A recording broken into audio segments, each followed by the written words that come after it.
Ya.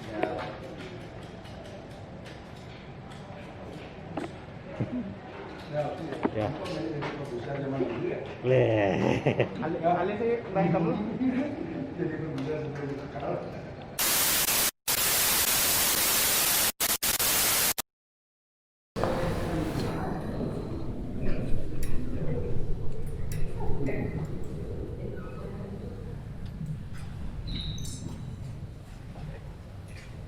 Saudara dihadapkan di persidangan ini sebagai ahli ya, ahli di bidang pidana ya.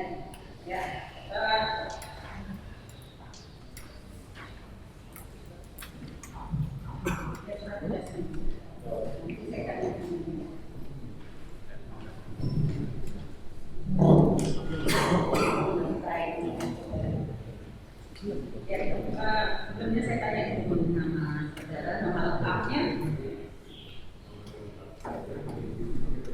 Mungkin agak-agak diturunin sedikit ya. Pak Meme, ya. Nama lengkap Yusti Syukur Karyawan. Dokter ya. Ya. Karyawan SHMH. Ya. Kerjaan Saya dosen di Fakultas Hukum Universitas Udayana. Keahlian di bidang Hukum pidana. pidana. 4 tanggal lahir. Saya lahir di Banjarsari, Buleleng, tanggal 9 Juli tahun 2007. Agama saudari. Itu Tempat tinggal. di Jalan Sabta 9 Selatan. Kasihan ya. Iya. Saudara kenal dengan terdakwa? Kalau ke kantor saya tidak mengenal. Tidak kenal. Ya, hubungan keluarga, Tidak. hubungan pekerjaan. Tidak. Ya. Ini kita ingatnya yang perlu dilihat. Dilihat dari tugasnya. Dari umum perlu lihat ini.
Saya bersumpah bahwa saya sebagai ahli akan memberikan pendapat tentang soal-soal yang dikemukakan menurut pengetahuan dan keahlian saya dengan sebaik-baiknya.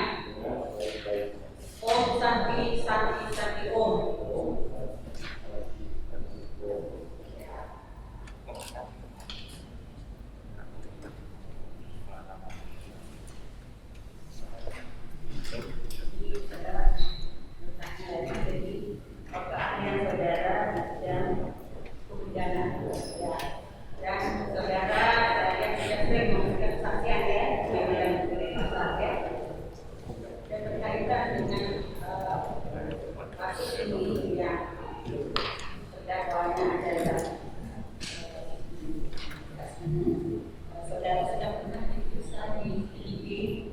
Iya, benar. Karena mungkin sudah memberikan keterangan. Iya. Ya. Sudah benar keterangan yang kita. Sudah. Ya. Sudah ada keterangan paksaan. Tidak ada.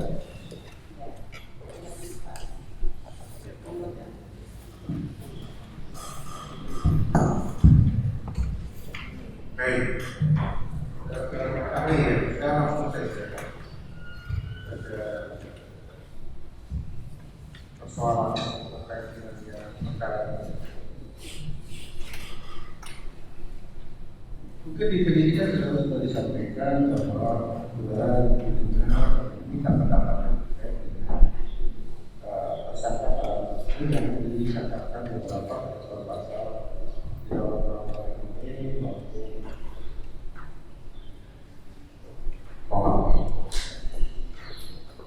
ada beberapa keluar yang disangka dan saudara juga sudah diberikan keterangan terkait pasal nomor ini dan pasal nomor 8. Dalam pasal saya bertanya, norma hukum di dalam pasal 21 ayat 3 di dalam undang-undang ini itu norma hukum yang ada di dalam pasal 21 ayat 3 undang-undang ini. Kalau pasal yang video ayat 3 tentang pencemaran nama baik itu apa namanya yang disebut juga penistaan. Dan kalau pasal 27 itu adalah penyeludupan dan pemberlakuannya itu mengacu pada pasal 310 KUHP. Ini secara jelas disebutkan dalam perubahan undang-undang. Jadi itu merupakan delik aduan. Ya. Delik aduan yang termasuk delik aduan bersifatnya mutlak atau bukan? Yang itu ada delik aduan mutlak atau relatif. Kalau menurut saya misalnya adalah delik aduan yang relatif. Delik aduan yang relatif. Yang tiga ya. Ya. Tadi karena disebutkan ada dasarnya ada di pasal 310 KUHP. Ya. Ya, dasar daripada norma pasal 27 ya. Kalau di dalam 310 bagi kepada KUHP ini apa unsurnya atau katakanlah norma yang ada di dalam pasal 310? Yang di sana ada semacam perbuatan menuduhkan sesuatu, ya, untuk itu disampaikan di depan umum, ya, dengan maksud untuk diketahui oleh orang lain. Ini yang namanya penistaan. Penistaan. Baik. Kemudian bergeser ke pasal 28. Kalau di pasal 28 undang-undang yang ada 2 itu normanya apa di dalam pasal 28? Ya, yang jelas itu tindak pidana umum di sana adalah perbuatan berupa sengaja dan tanpa hak. Ya. Itu menyebar kebencian yang menimbulkan rasa permusuhan kepada seseorang atau kelompok masyarakat tertentu berdasarkan sara.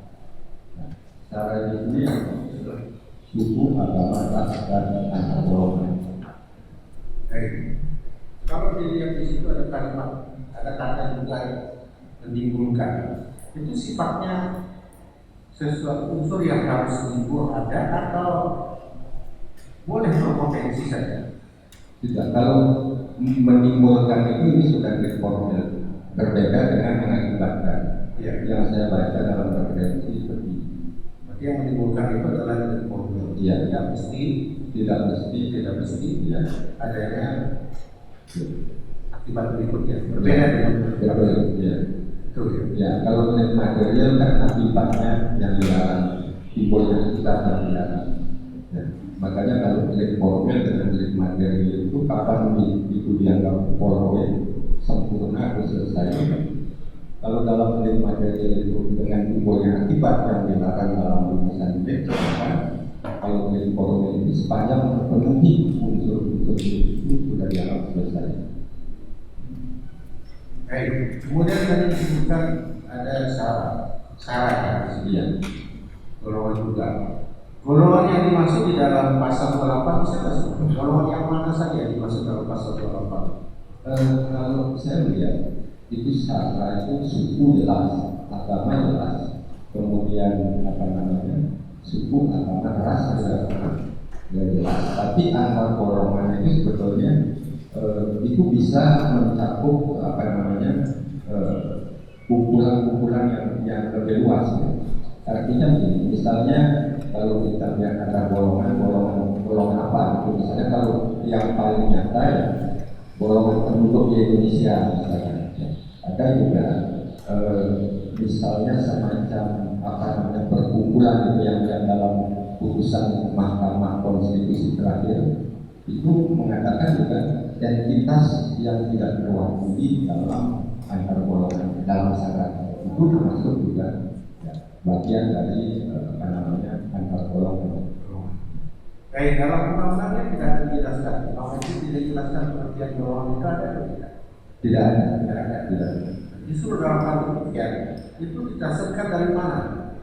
Apakah dari racikan dari ketika dasar hukum berdebat ulama dan sebagainya? Dari mana ini bisa berdasarkan pengertian? Kalau saya melihat dasar filosofi itu perlindungan hukum terhadap ya, orang-orang yang tidak tercakup atau golongan yang tidak tercakup dalam pengertian suku, agama, ras, dan golongan. Nah, sehingga apabila ada pelanggaran terhadap hak mereka bisa menggunakan haknya itu untuk melapor.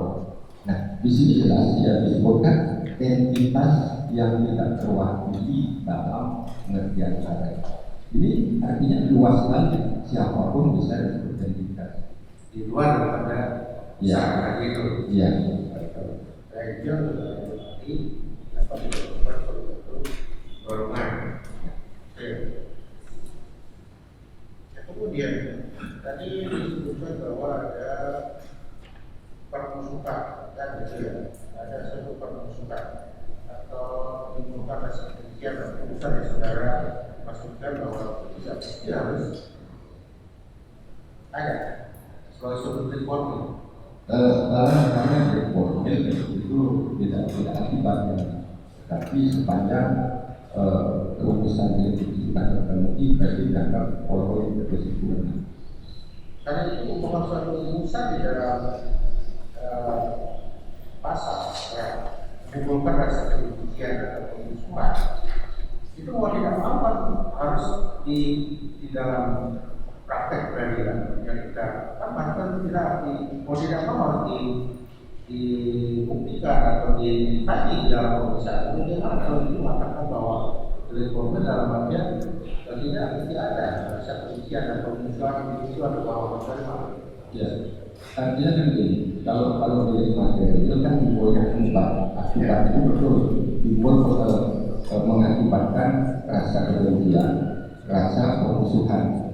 Tetapi ini menimbulkan itu ya, dalam referensi yang saya baca itu bukan delik material tetapi delik formil. Sehingga apa yang misalnya digambarkan timbul kebencian atau pemusuhan itu tidak perlu terjadi.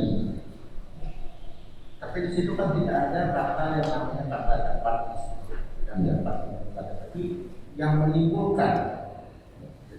Artinya yang dapat ini pun dapat menimbulkan, kalau dapat kan bisa bermakna formil dan material juga. Ya. Sedangkan menimbulkan itu dapat menimbulkan artinya ini kata dapat ini yang menunjukkan bahwa ya itu tidak selalu delik material, bisa juga delik formil.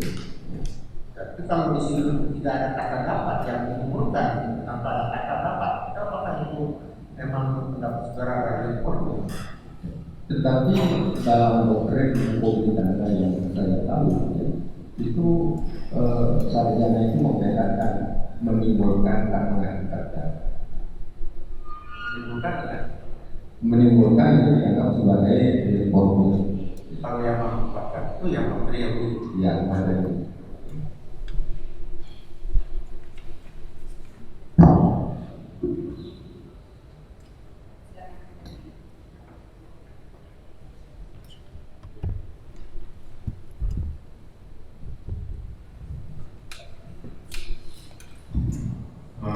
Bapak sebagaimana Bapak ketahui bahwa Bapak meminta keterangan sesuai dengan perkara terdakwa terkait pasal yang adalah pasal 28 ayat 28 itu pasal 45. Pak bisa nggak diuraikan Pak untuk serta penjelasan pasal 28 ayat 28 itu pasal 45. Itu apa namanya, mungkin tidak perlu saya bacakan pasalnya ya. Kan ada setiap orang dengan sengaja dan tanpa itu apa namanya menyebarkan informasi yang dapat menimbulkan kebencian dan kemudian sebagainya. Nah di sini ya kalau kita melihat unsurnya itu adalah setiap orang dalam undang-undang itu adalah orang perorangan, baik warga negara Indonesia maupun warga negara asing, termasuk juga korporasi. Nah, korporasi ini bisa pada hukum atau bukan pada hukum ini sebagaimana kita lihat dalam ketentuan umum pasal 1 angka 21. Kemudian dengan sengaja itu sengaja berarti memang tidak ada batasan kesengajaan, tetapi pelaku itu mengetahui dan mengetahui apa yang mereka perbuat. Sedangkan tanpa hak ini berkaitan dengan apa namanya, kalau kita lebih secara khusus ya, dalam undang-undang IT tanpa memperoleh izin dari otoritas yang berwenang, misalnya Kemenkominfo ya. Kemudian itu menyebarkan sama dengan mendistribusikan dalam undang-undang IT itu dalam penjelasan pasal 2 itu sudah dijelaskan kembali ya, bahwa mentransmisikan itu adalah semacam menyampaikan informasi elektronik atau dokumen elektronik melalui sistem elektronik. Nah kemudian permusuhan dan kebencian itu saya kira sudah jelas ya. Sedangkan yang sara itu yang menyangkut suku, agama, ras dan antar golongan. Nah seperti tadi saya sampaikan bahwa terhadap rasa sara itu ya, ketentuan pasal 28 ayat 2 itu berlaku dimohonkan uji materi. Kemudian muncul putusan MK 6 ya, yang apa artinya di sana tidak menerima permohonan uji materi dan mengatakan bahwa ya pengertian apa namanya antar golongan itu kalau saya katakan diperluas juga tidak ya, tapi entitas yang tidak terwakili dalam pengertian sara itu termasuk juga ya sebagai objek yang menjadi perlindungan dari ketentuan pasal 28 ayat 2 itu. Baik Bapak, kalau terkait bagaimana yang Bapak sampaikan tadi adalah ini merupakan suatu berarti perbuatannya lah yang dilakukan begitu kan. Pasal 28 ini adalah bagian dari formil. Iya. Jadi itu bukan adalah perbuatannya yang dilarang dalam aturan tersebut. Iya. Terkait dengan sengaja dan tanpa hak, apakah tanpa hak ini ada mengandung makna menyalahgunakan atau di luar dari kewenangan ini? Dan hak itu sebetulnya di sini kan dengan sengaja yang dan tanpa hak itu berarti mereka tidak punya hak untuk itu ya, tidak punya hak dalam artian kalau mereka punya hak ini kalau dalam hukum administrasi berkaitan pula dengan perizinan. Kalau misalnya mereka punya izin itu diberikan untuk melakukan itu, tetapi ini tanpa hak itu berarti kalau saya itu apa namanya memang tidak punya hak untuk itu. Baik, terkait postingan-postingan yang diunggah oleh terdakwa dalam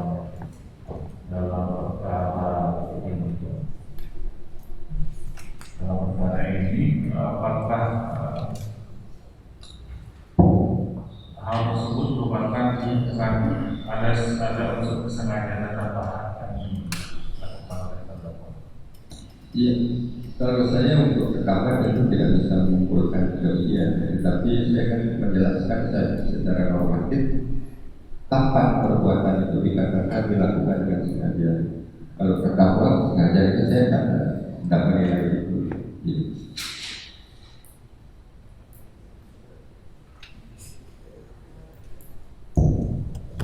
Izin saudara ahli. Saudara ahli ada membaca postingan yang diunggah yang menjadikan masalah dalam persidangan ini. Postingannya ada membaca ya? Iya, saya Baca. Kalau dari postingan yang pertama, yang awalnya ada kalimat gara-gara tangga dan selanjutnya itu, ya, menurut saudara ahli, apakah itu masuk dalam kualifikasi yang termasuk dalam pasal Undang-Undang ITE? Begini, pada waktu saya memberikan keterangan untuk sampai pada satu pendapat, saya berpedoman pada keterangan ahli bahasa juga. Ya, dalam artian karena saya bukan ahli bahasa, artinya di sana saya peroleh satu pendapat dari ahli bahasa. Ini maknanya ini panjang betul. Sehingga walaupun ya saya berpedoman pada keterangan ahli bahasa itu, tapi saya tidak sampai pada kesimpulan ini salah, tetapi hanya mengindikasi, jadinya mungkin supaya saudara terdakwa paham juga kehadiran saya di sini itu adalah memberikan pandangan akademik secara objektif, sehingga ya saya tidak punya kepentingan untuk terdakwa atau jaksa atau siapapun, karena nanti ya pendapat saya dipakai atau tidak, dipertimbangkan atau tidak adalah kewenangan hakim. Oleh karena itu ya kehadiran saya di sini bisa menguntungkan, bisa merugikan di terdakwa ini, karena saya memberikan pandangan akademik. Dalam artian kalau tadi ya saya tidak mau masuk di materi, artinya apakah ini disengaja, saya tidak berani mengatakan ini nanti disimpulkan oleh hakim. Ya. Sehingga saya kembali ke postingan, sehingga maksudnya saudara ahli tidak menilai postingan itu apakah itu memenuhi kualifikasi dalam undang-undang ITE atau tidak? Kalau dalam undang-undang ITE ya, itu kan dimuat tentang informasi elektronik yang didistribusikan melalui sistem. Artinya itu sudah termasuk objek dari ketentuan pasal 28 ayat 2. Nah, mengenai kata-kata yang ada di sana, saya tidak pernah mengatakannya. Tetapi ahli bahasa yang mengatakan begini-begini pemaknaannya. Jadi saya ambil kalimatnya Bapak tadi biar saya gampang supaya tadi saya tidak keliru, bahwa yang Bapak lihat kalau postingan itu karena dia diunggah di media sosial sehingga dia memenuhi kualifikasi dalam undang-undang ITE, itu Pak ya? Iya. Betul ya. Bahkan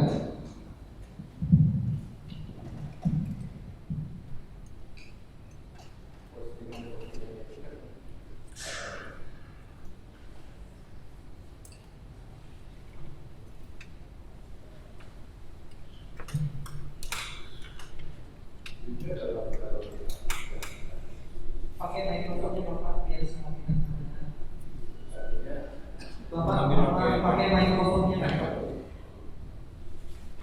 ya, dalam BAP polisi sudah ada postingannya itu yang memang diberikan oleh penyidik.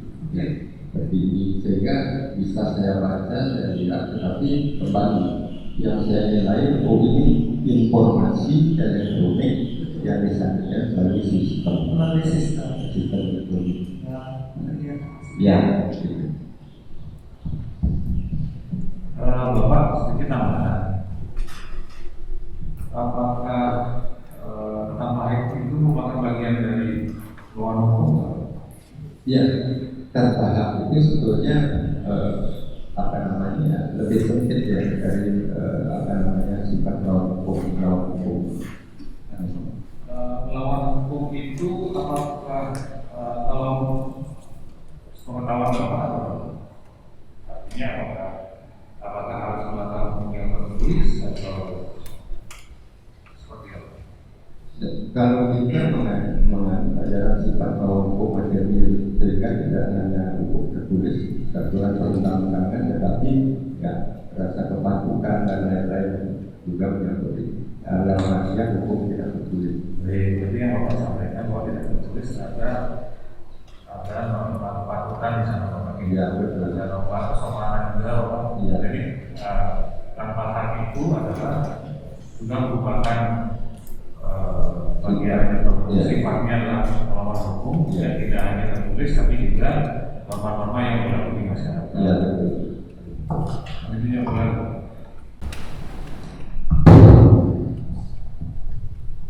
Mohon izin melanjutkan. Saudara ahli tadi menjelaskan bahwa penghinaan yang dilakukan dengan menuduhkan suatu perbuatan nyata-nyata dengan maksud untuk diketahui orang lain. Dari yang tadi disampaikan rekan kami terdapat postingan, ahli menyampaikan bahwa terdapat informasi elektronik yang didistribusikan seperti itu. Kemudian ketika dari informasi elektronik tersebut yang diposting di media sosial Instagram terdapat komentar-komentar yang lebih dari satu, apakah bahkan ribuan, apakah itu dapat diklasifikasikan sebagai unsur diketahui oleh banyak orang, diketahui oleh umum? Ya, ini bukan hanya komentar itu, disampaikan ke sistem elektronik. Itu berbeda. Kalau ditransmisikan berarti saya dengan pihak. Kalau didistribusikan itu berarti disebarkan ke media sosial yang lain yang tidak. Nah ini berarti kan diketahui oleh orang lain. Diketahui oleh orang lain itu tidak termasuk pengertian umum di depan umum. Apalagi misalnya dikomentari ini lebih kalau menurut saya lebih memperlihatkan bahwa itu memperoleh perhatian umum, ya. Bukan hanya diketahui tapi memperoleh perhatian umum. Ketika bahasa dalam kalimat yang ditujukan kepada seseorang untuk diketahui umum itu apa harus ditujukan, artinya harus mendapat komentar dari orang yang bersangkutan, atau untuk terpenuhinya unsur diketahui umum itu cukup orang lain selain dari orang yang dimaksud? Saya kira tidak sampai komentar, sepanjang itu setelah didistribusikan itu sudah termasuk terpenuhi. Ya. Kemudian tuduhan yang bersifat penghinaan tersebut apakah ditentukan harus dalam bentuk tertulis atau dalam bentuk tulisan? Kalau kita dalam pasal 310 itu memang itu disebutkan kalau 310 ayat 1 itu secara lisan, 310 ayat 2 itu secara tertulis. Tetapi ini yang kita maksud ini disampaikan dalam media elektronik, ya, itu kan dalam bentuk dokumen elektronik atau informasi elektronik. Tentang itu tentu memang sudah didefinisikan apa itu informasi elektronik. Jadi dalam bentuk data tulisan seperti itu sudah masuk dalam kualifikasi informasi elektronik. Ya.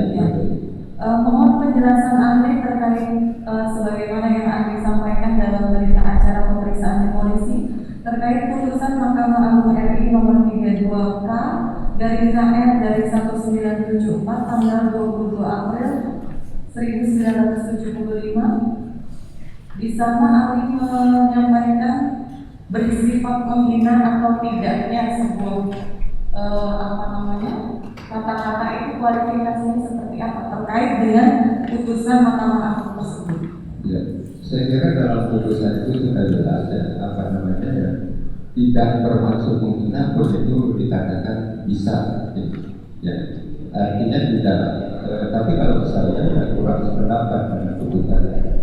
Kalau Mahkamah Agung itu kan bisa berubah-ubah putusannya.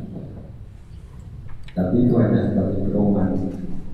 Baik, kemudian saudara ahli menyampaikan tadi untuk ketentuan pasal 27 ayat 3 itu mengacu ke pasal 310, tentunya delik aduan seperti itu. Mohon penjelasan ahli, apakah ketika seseorang memberikan kuasa untuk melaporkan atau mengadukan suatu peristiwa dan orang tersebut ada di tempat yang berbeda, memungkinkankah untuk membuat surat kuasa untuk mengadukan? Ya, begini.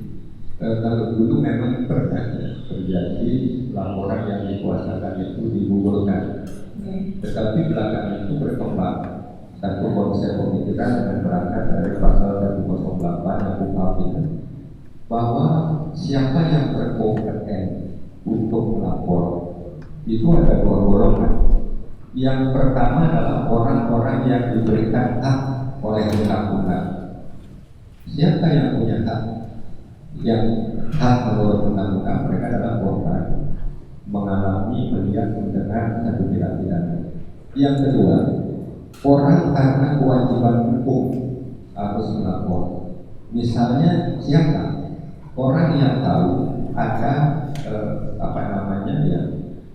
konspirasi atau apapun yang membahayakan harta benda atau nyawa orang lain, yang mengetahui akan terjadi tindak pidana, mereka wajib untuk melapor.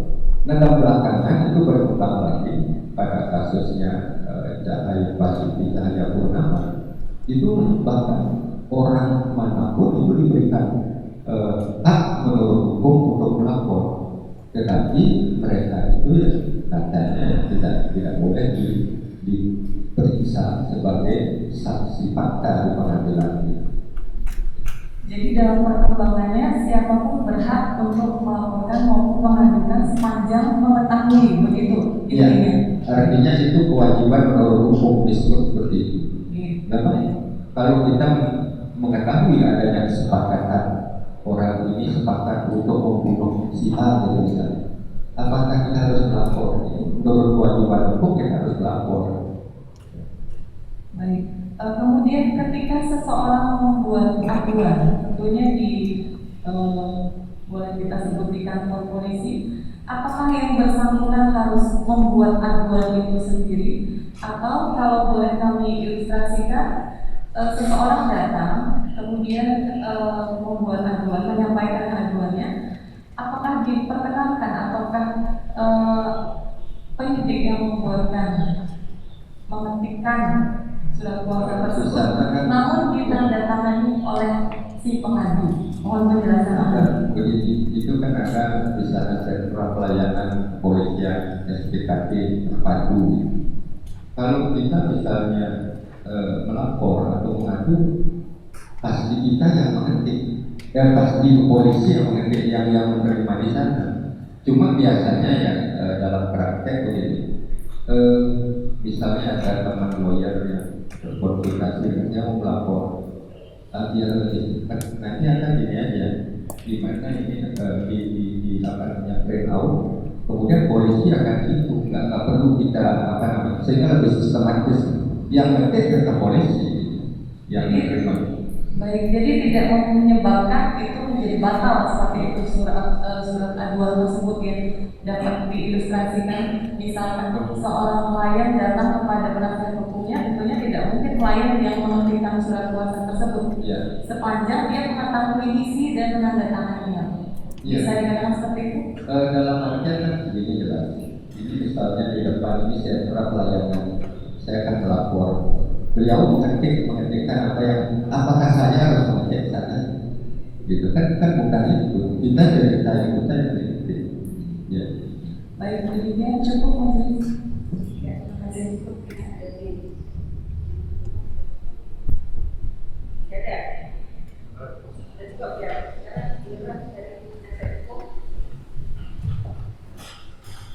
Terima kasih majelis para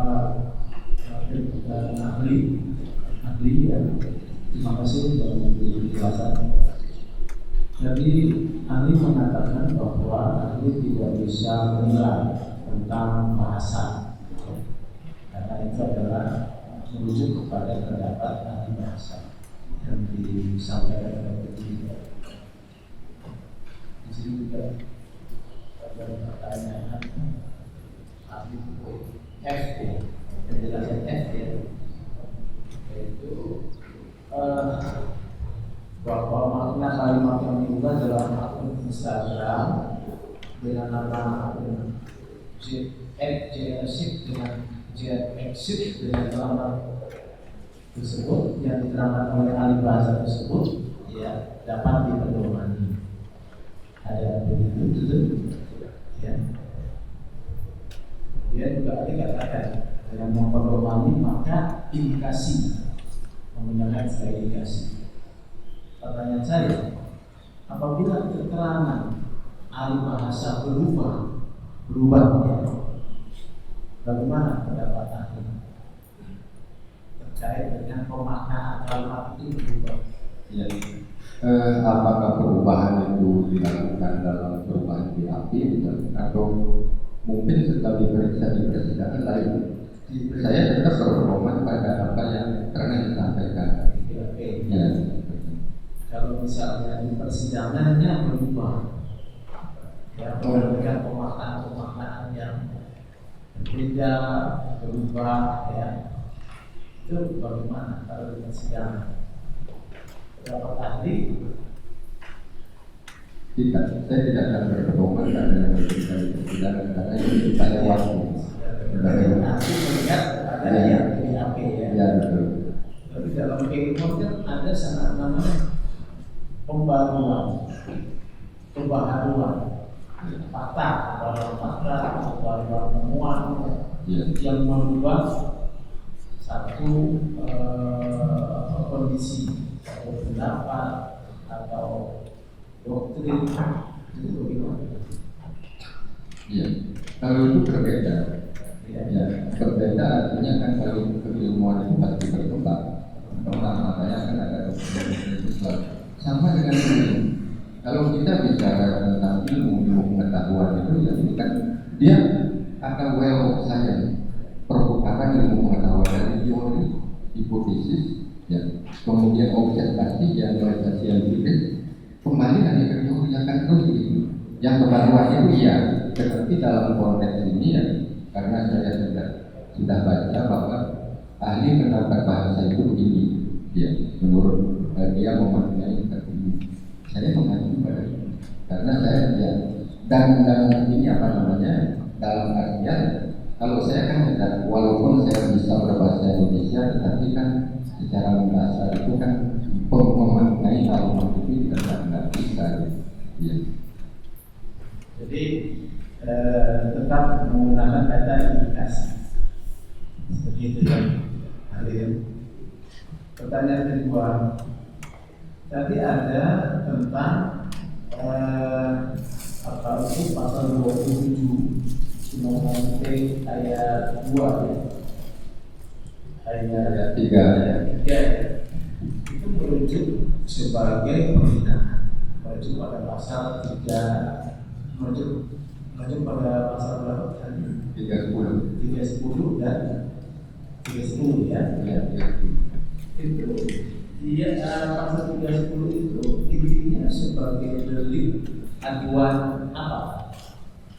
Ya, ini sebetulnya kalau kita melihat pasal 30 itu kan apa namanya ya, termasuk delik yang apa namanya aduan yang relatif.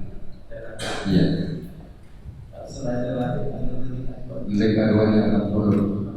Iya. Apa beda delik aduan relatif dengan delik aduan absolut? Kalau delik aduan absolut itu kan siapapun pelakunya harus diadukan. Misalnya kalau seseorang istrinya melakukan perselingkuhan, maka istri saya jangan dilaporkan, tapi teman lakinya jangan, tapi saya seperti itu. Ya. Kalau relatif kita tidak, artinya siapa yang menyakiti. Memang itu tergantung jenis tindak pidananya.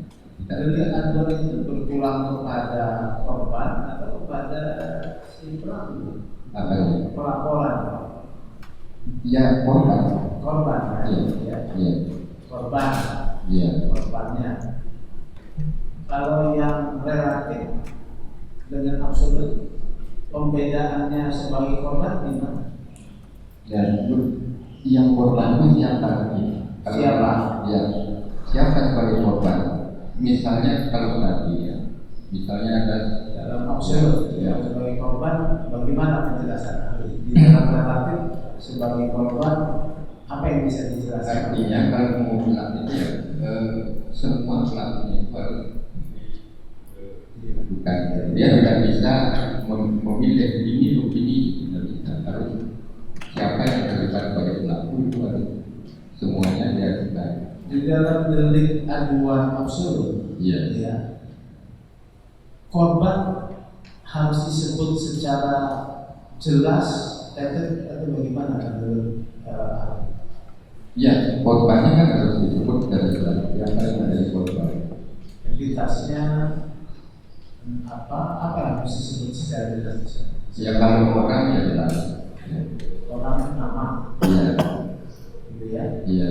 Kalau dia sebagai satu entitas, Sebagai identitas berarti identitas dari identitas. entitas itu harus disebut. Iya. Misalnya entitas badan hukum, ya, Iya. badan hukum publik, misalnya, atau organisasi, gitu ya. Iya. Sebagai delik aduan absolut, ya. Kalau relatif, bagaimana terkait dengan penyebutan korban? Nah begini, itu pelakunya kan bisa satu orang atau banyak orang. Iya.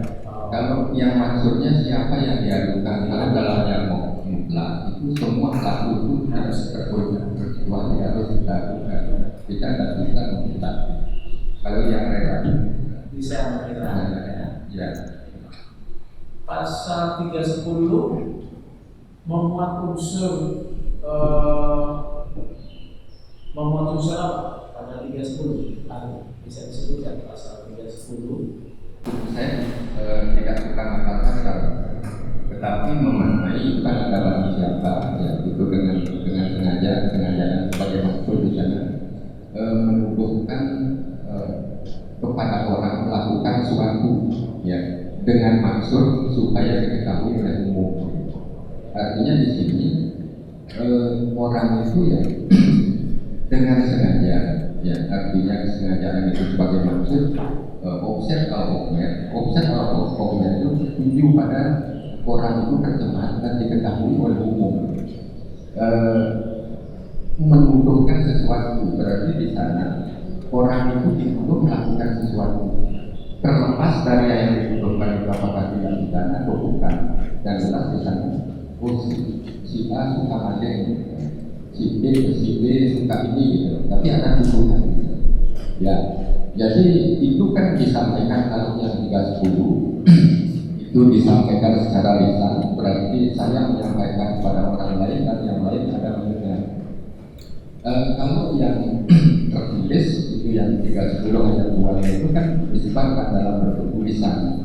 Nah, berbeda hanya dengan kalau menggunakan ID medsos ini ya, seperti tadi saya katakan ya, itu dalam bentuk informasi elektronik yang didistribusikan dengan menggunakan sistem elektronik, ya, didistribusikan, disebarkan. Artinya seperti tadi dengan disebarkan ke sistem elektronik yang lain, orang lain itu jadi mengetahui. Artinya ini yang ditafsirkan ya namanya diketahui oleh orang lain. Kalau dalam pasal 310 lah itu kan. Tapi inilah dalam perubahan peraturan perundang-undangan UK dalam penjelasan pasal 2 itu disebutkan bahwa ini adalah delik aduan. Kemudian ada juga apa artinya mendistribusikan dan mentransmisikan, dan itu juga disebutkan untuk pasal 2 yang tidak itu mengacu pada undang-undang pokok yaitu KUHP khususnya pasal 310 ya. Terkait kemudian putusan MK yang memberi pemahaman kepada golongan, ya.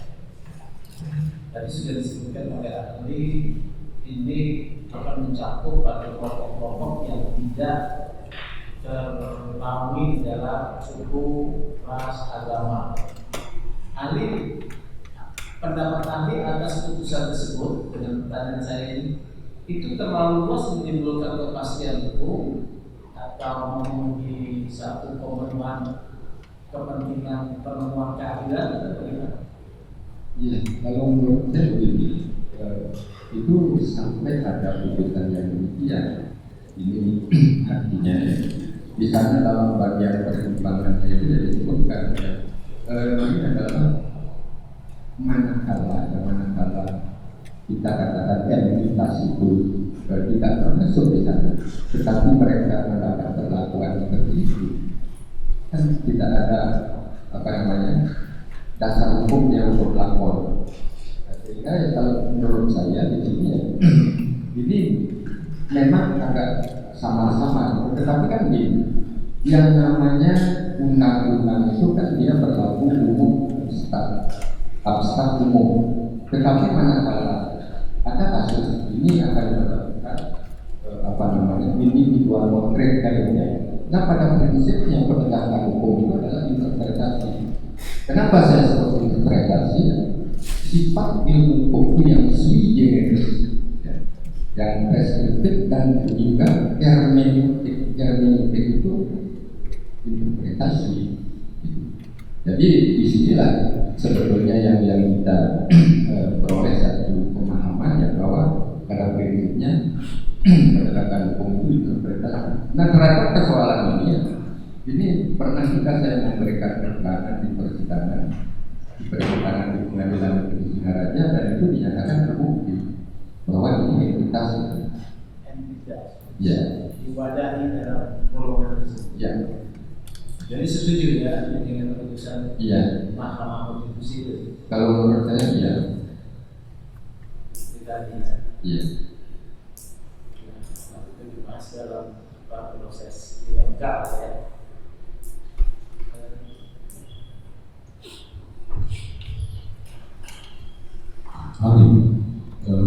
Saya masuk dulu ke pasal 2 ayat 3. Norma pokoknya tadi sudah dijelaskan, maju ke 310 dan 311. Itu unsur penghinaannya harus ditujukan pada apa? Kalau 310 kan norma pokok yang disebutkan norma pokok dari pasal 203. Norma pokoknya kan di 310 311 KUHP sesuai dengan itu unsur penghinaan harus ditujukan kepada siapa? Kepada orang yang dituju. Yang dituju itu siapa? Artinya kalau begini, misalnya saya memuat, kalau ini 310 secara lisan atau tulisan. Saya bertanya kalau misalnya secara lisan itu kan gampang sekali, bahwa yang dituju itu adalah si A. Saya yang menuduh si A melakukan ini itu dan di hadapan orang lain. Artinya kata-kata itu ditujukan kepada seseorang. Yang tertulis juga demikian. Makanya kalau dalam penerapan pasal 310 itu harus jelas orang yang dituduh itu. Siapa yang dituduh? Misalnya si A. Saya menuduh apa ya? Menuduh mencuri.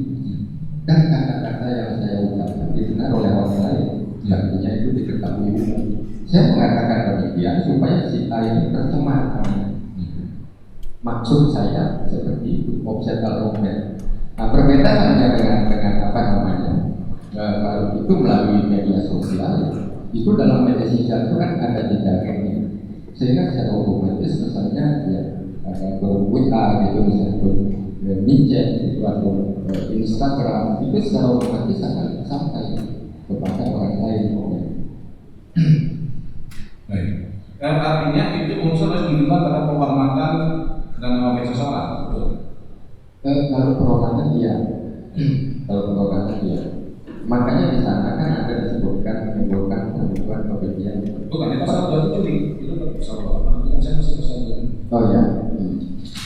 Pasal 28. Apakah unsur penghinaan? Ya itu orangnya apa namanya? Ditujukan pada penghormatan dan nama baik seseorang. Terima kasih. Terkait dengan menyambung pertanyaan dari jaksa tadi.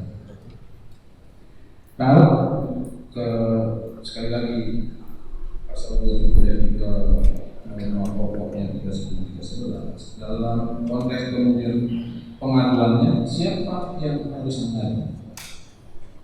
Ya jelas korban. Korban. Ya.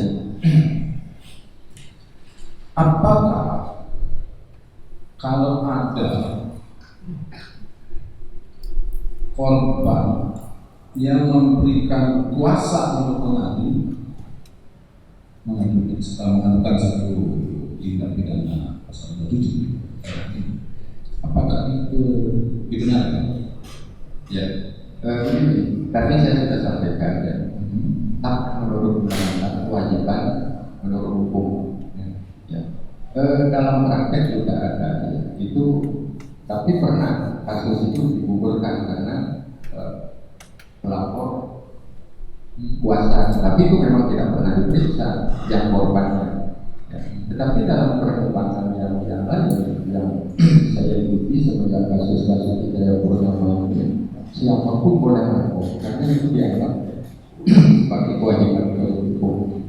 Tetapi mereka yang melapor itu nantinya tidak boleh diperiksa sebagai saksi pembantu pada yang kalau contohnya kasus Basuki itu kan itu pasal 28 ayat 2 ITE.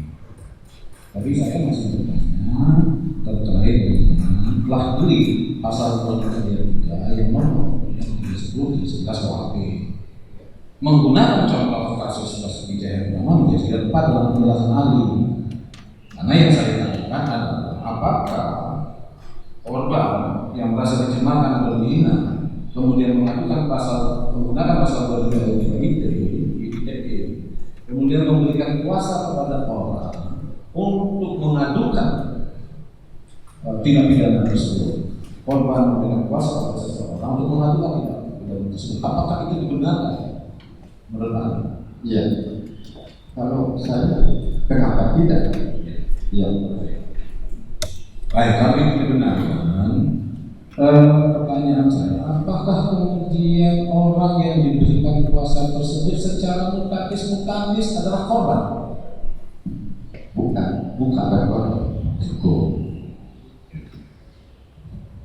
Baik, saya sedikit saja menyambung lagi dari jaksa, mungkin tidak terlalu penting, tapi saya tanyakan ini perihal pengaduan tadi, surat pengaduan dari seseorang yang mengadu ke polisi.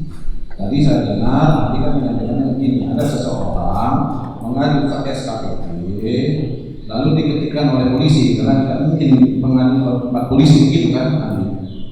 Nah itu kan kalau dia terkait dengan pemberian surat tanda terima pelaporan SDPPL.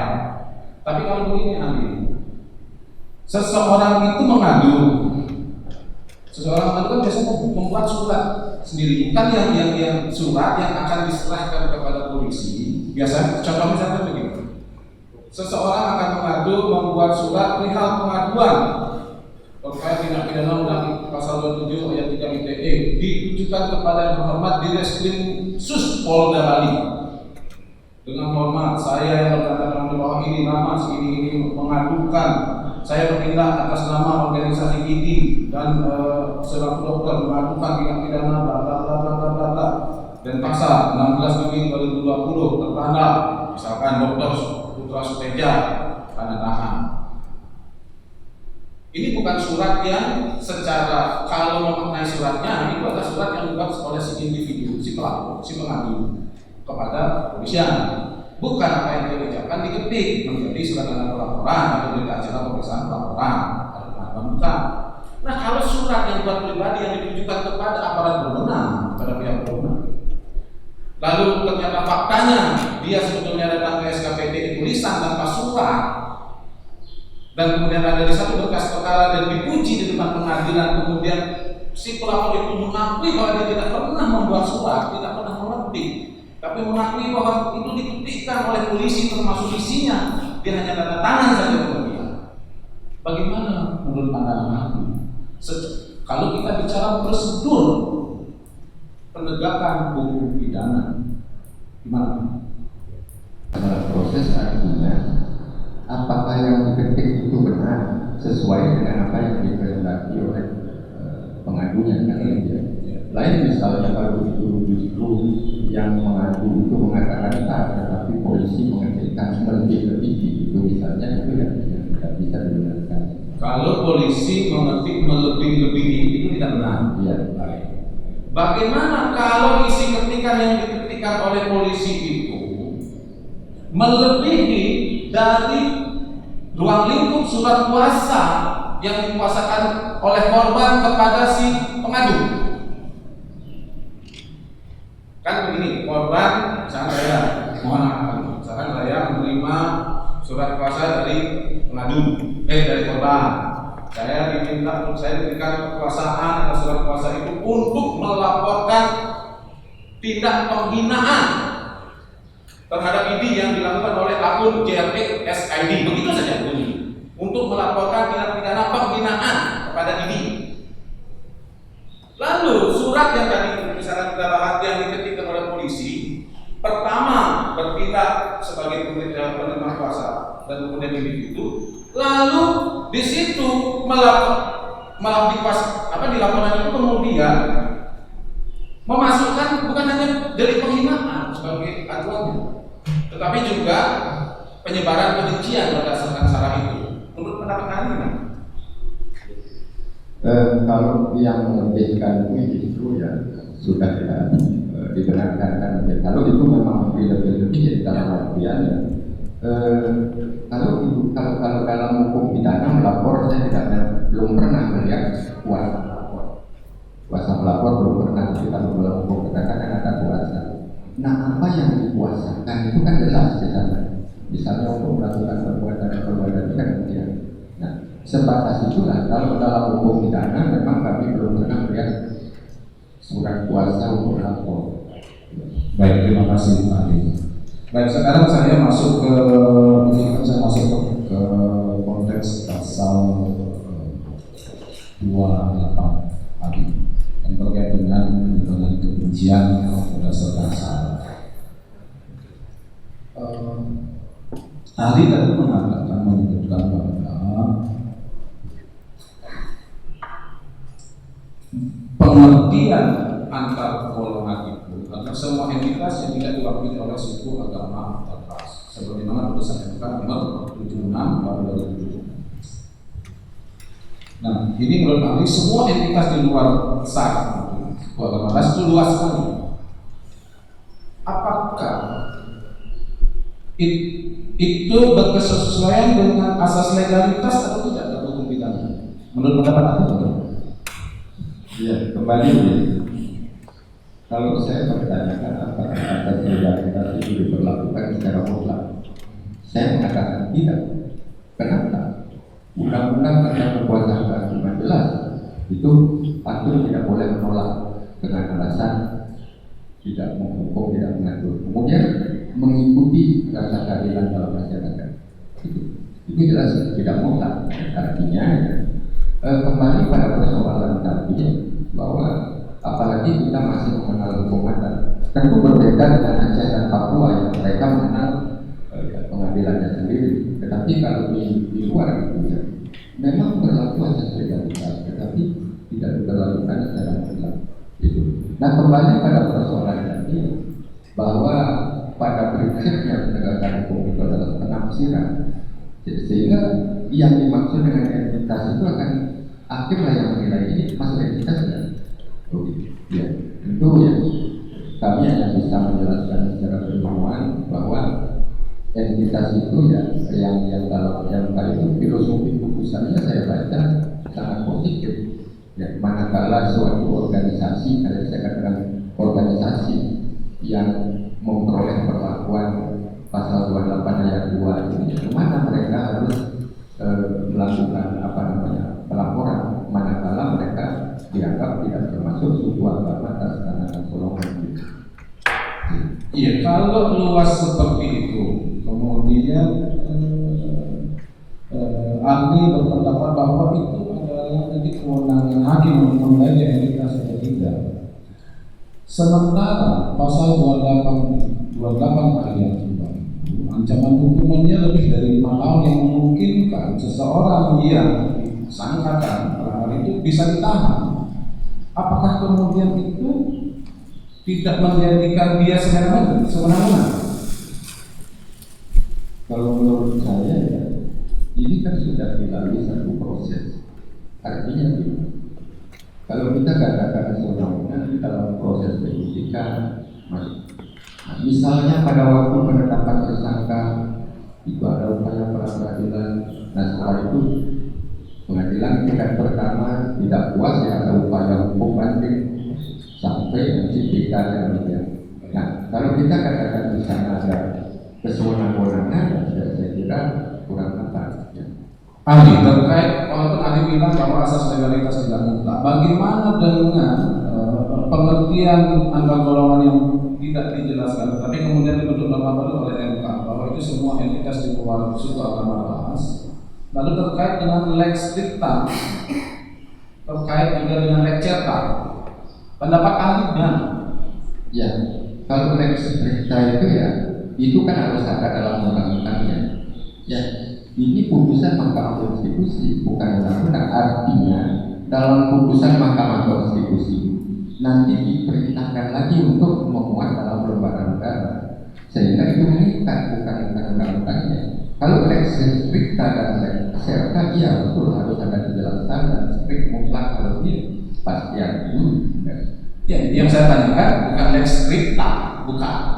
Yang saya tanyakan pendapat ahli terkait dengan lex stricta dan lex certa terkait dengan definisi yang kualifikasi antar definisi antar golongan itu semua entitas yang ahli-ahli tadi sangat luas kan. Iya, betul. Bagaimana dengan lex certa dan lex stricta? Ya, kalau stricta itu kan mutlak ya, harus ya. Certa jelas ya. Artinya itu kan dalam putusan itu disebutkan seperti itu ya. Kan menjadi tidak jelas ya. Iya. Semua entitas tidak jelas disebutkan tidak. Nah, boleh tidak misalkan kalau semua entitas itu golongan jomblo.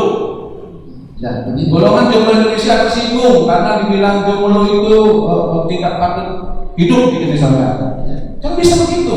Jatuhnya nanti analogi. Bagaimana kemudian dengan keilmuan asas legalitas lex stricta dan certa? Bukan begini. Itu disebutkan di sana. Entitas yang tidak terwakili yang atau tidak masuk dalam pengertian syarat. Ya. Entitas itu tidak disebutkan entitas ini, entitas itu tidak. Artinya dengan entitas ini, entitas yang tidak terwakili, itu dia hakim itu bisa mengambil ya, seperti putusan kemarin di Singaraja, polisi juga seperti dianggap sebagai entitas. Gitu. Entitas kayaknya kan dinyatakan terbukti gitu ya kan.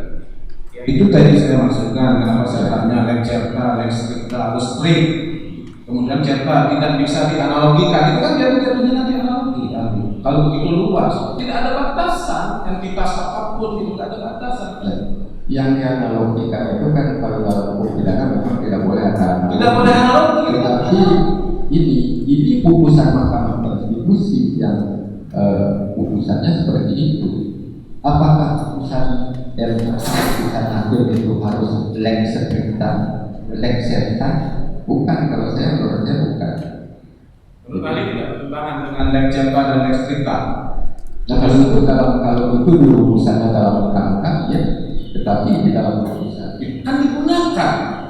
MK memang menolak permohonan, tetapi kan digunakan MK seperti membuat norma baru yang kemudian digunakan terbukti dalam berbagai kasus kan. Kalau itu dimaknai, kalau saya ya dimaknai apa? Ini dalam hal ini apa yang disampaikan dasar hukum terkait putusan MK kan tidak seharusnya sifatnya. Bukan, ini kita bertanya tentang semua entitas definisi disebutkan tadi ya pendapat. Jadi tadi sudah berikan pendapatnya. Iya, betul putusan. Baik, saya bertanya lagi kalau mungkin yang lainnya. Sekarang kalau saya bertanya tentang definisi antar golongan terkait dengan pasal 28. Antar golongan, itu ada dua frase, ada dua kata antar golongan. Itu terkait antar golongan itu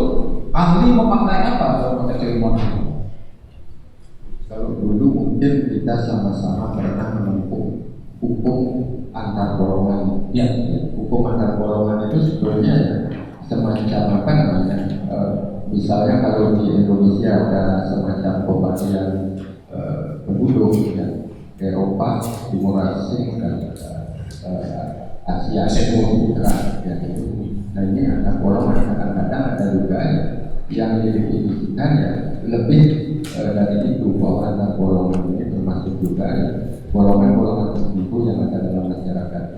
Baik, kalau kita masuk dalam pemaknaan pasal 28 ayat 2 terkait menimbulkan kebencian individu atau kelompok berdasarkan sara, yang terakhir adalah saya langsung saja masuk berdasarkan antar golongan. Apakah itu terpenuhi unsurnya apakah itu akan terpenuhi unsurnya ketika hanya ada satu golongan yang berasal dibenci? Atau sebetulnya harusnya menimbulkan ada dua, satu antar golongan yang lain yang kemudian saling benci? Satu atau lebih?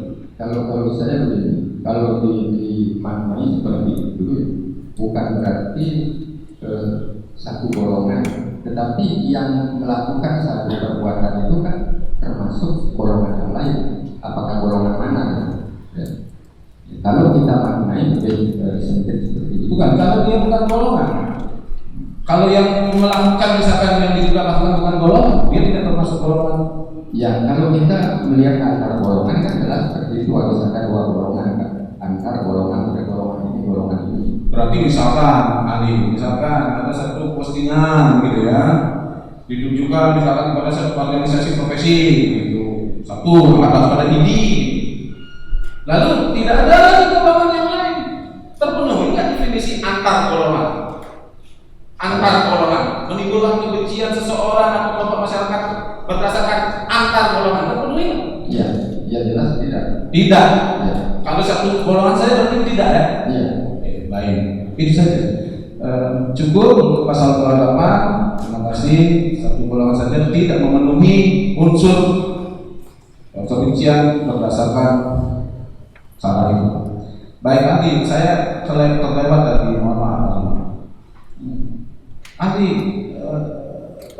pendapat ahli terkait pasal 27 ayat 3, kembali lagi ke pasal 27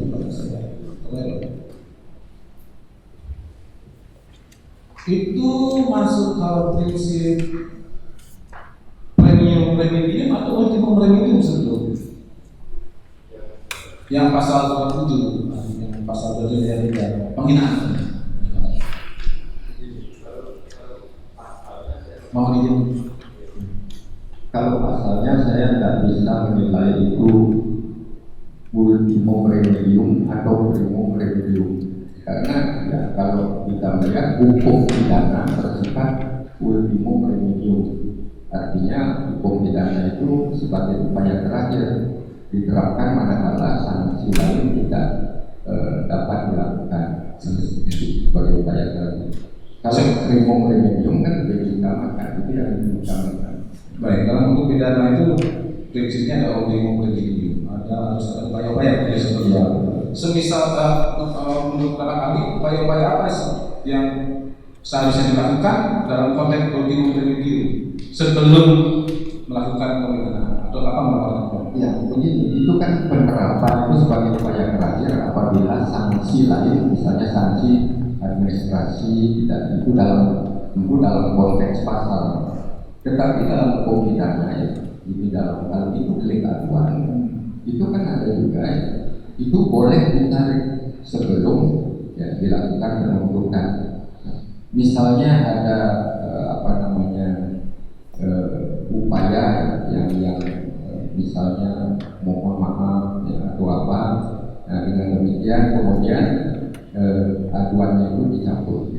Ini kan sebagai suatu yang juga dia melihat hukum pidana yang terakhir, ngapain kita mengejar, tapi kalau apabila dia dengan baik minta maaf dan mengakui salah itu misalnya, dan biasanya tuh kalau di sidang perdata itu tidak muncul perkara itu diperiksa, tetapi dilakukan mediasi misalnya kan.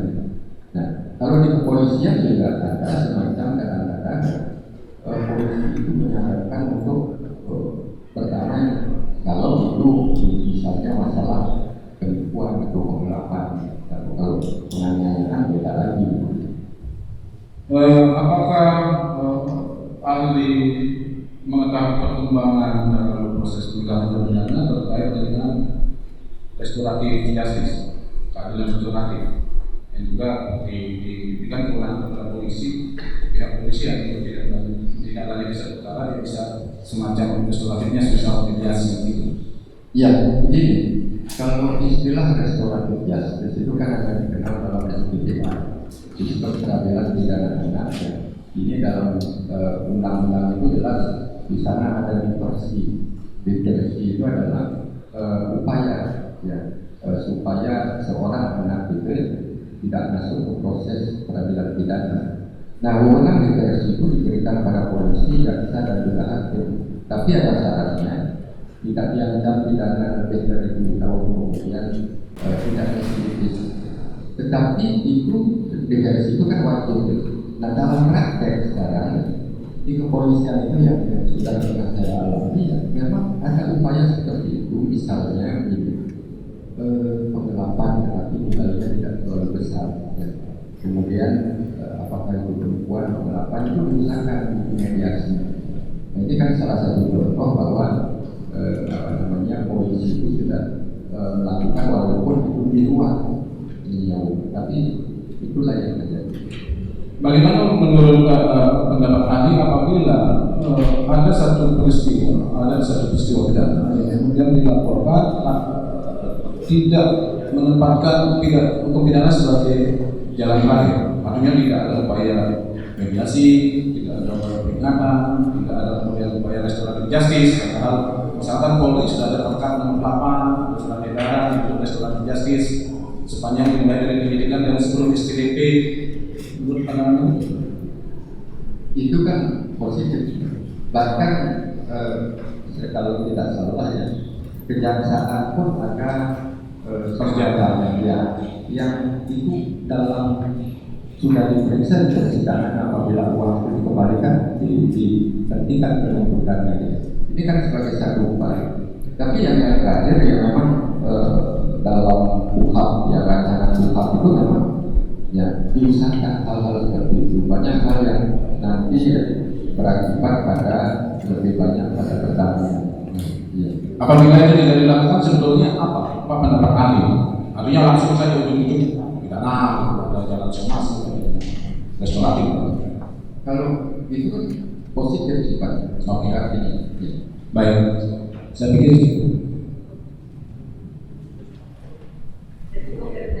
cukup ya.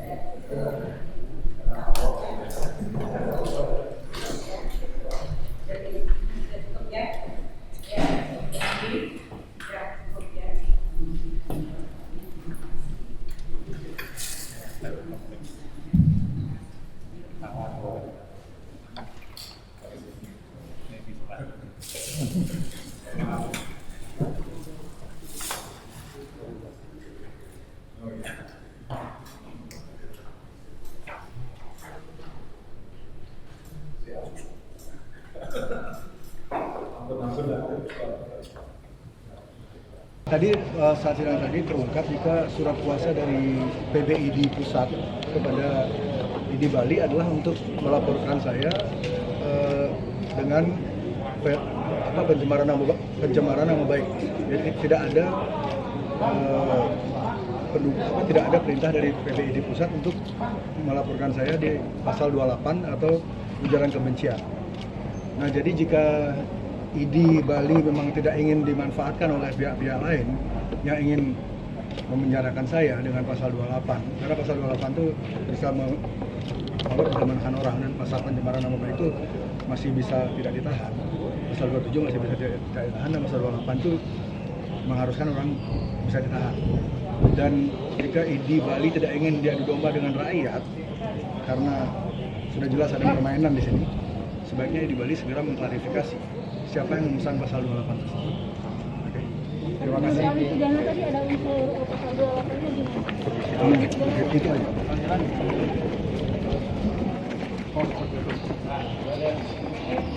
Pak Eka.